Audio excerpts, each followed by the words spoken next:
Is the Taken King worth the money? I don't know, but this is what I think regarding this matter. I will be covering what I think. This is not going to be a pro or con regarding the DLC or anything. This is what I'm thinking, attempting to decide whether or not to actually buy the DLC. And yes, Bungie, it's a DLC, it's not an expansion. The validity of their DLC, whether or not I'm going to buy it or not. So, it's $40. And with this, they're bringing in a new area, a couple new strikes, pieces of story, a new enemy, which is just kind of, to me, a reskin of old enemies that they kind of made glitch out and a different color. Yeah, that's kind of odd. I mean, this came out a year ago, and we're getting a reskin. Alright, fine. Let's think of it this way.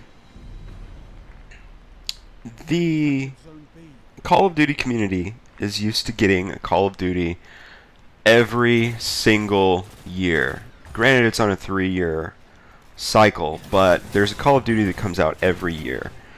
And there are people that buy Call of Duty every year, and every game is $60. That's base game without, buying DLC or anything like that. Every year an Assassin's Creed comes out, and it is $60. And people are fine with that. Granted, Assassin's Creed might give you more story for the money, but Call of Duty definitely does not.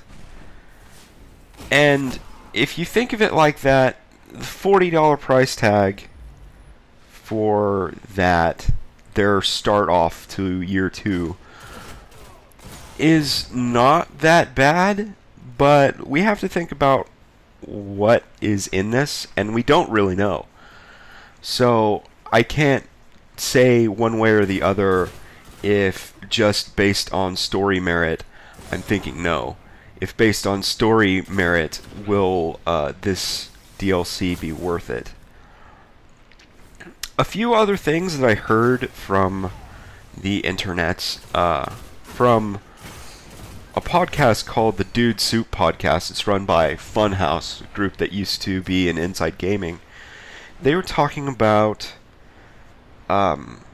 whether or not the DLC is actually cheaper, and whether that is in line with what's going on in the industry right now. And also, they're talking about how right now gaming has never been cheaper.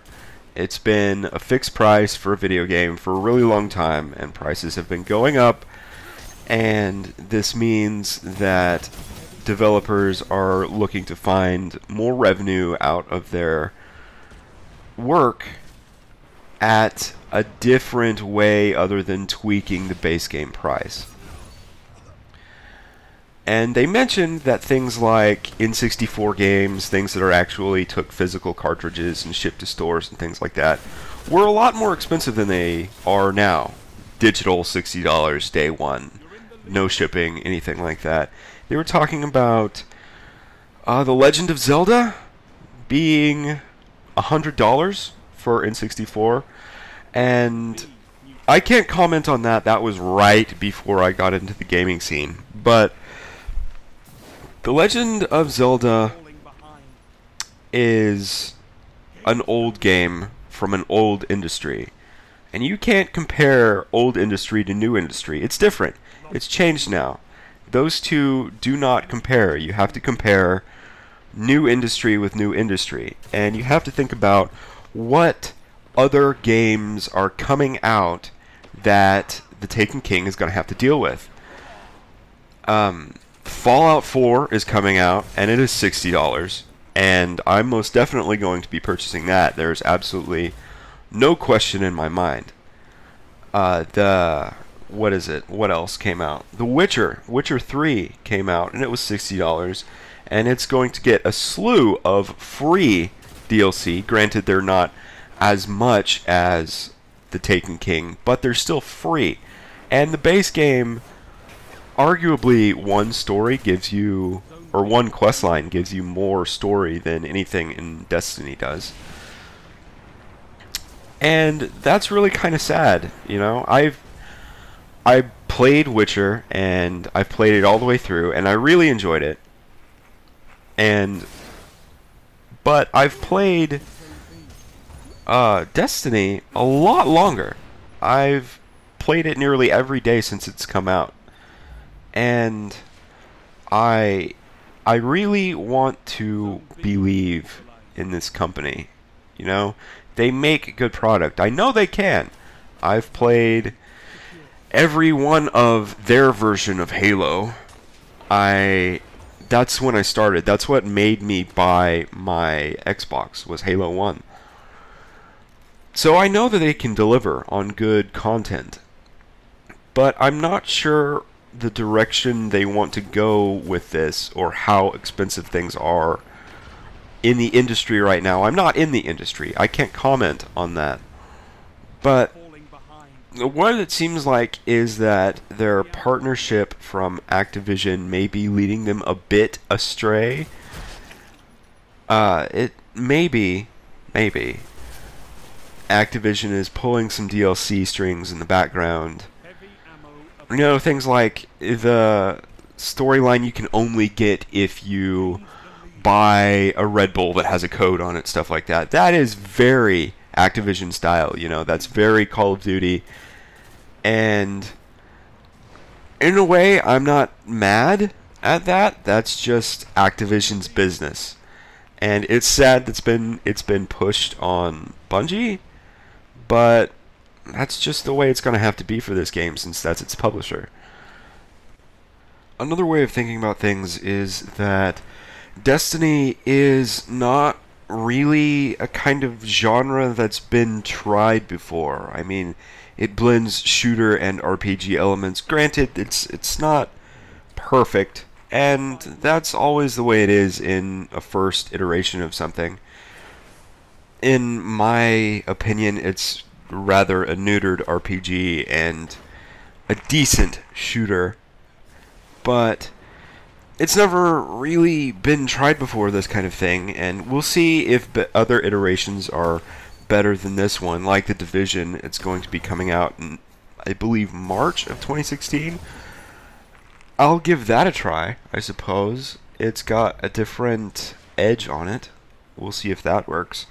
But yeah, this is really a first try at something different, and the first try is always rocky. You're always going to have some trouble. You're always going to have to find your footing in an industry that has been established for a while.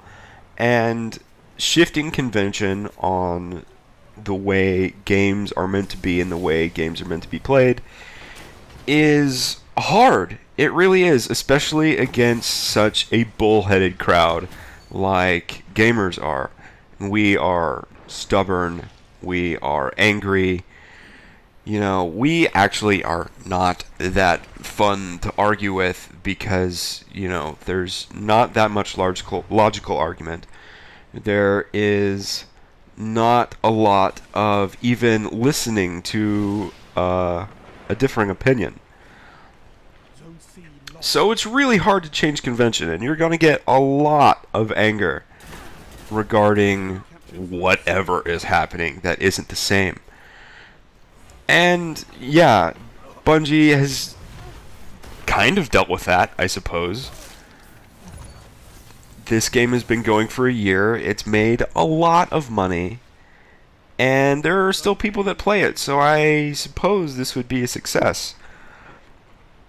But I'm not sure if I'm going to continue for year 2. Things like price, things like content for that price, things like the competitors that Bungie will have going into the future, things like replayability. That is one thing that this game has going for it, and they've always talked about that, is that replayability is high, and it is. I have not stopped playing it even, 8 months after it's started. And that's good. A continued player base is necessary for a community that they're trying to build.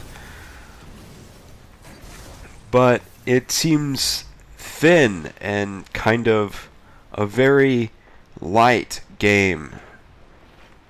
And I'm not sure that's what is required at this particular time.